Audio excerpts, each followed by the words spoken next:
రోజు దేవుని వాగ్దానం కీర్తనలు 29వ అధ్యాయం 11వ చరణం. యెహోవా తన ప్రజలకు సమాధానము కలుగజేసి వారిని ఆశీర్వదించును.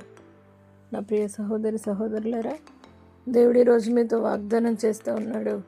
యెహోవా తన ప్రజలకు సమాధానం కలుగజేసి ఆశీర్వదిస్తానన్నాడు. ఆశీర్వాదమున కారకులుగా దేవుడు మిమ్మల్ని నుంచి మీకు సమాధానమునిచ్చి మీ జీవితంలో గొప్ప మేళ్ళ చేత నింపి నడిపించును, ఆశీర్వదించును గాక. ప్రార్థన.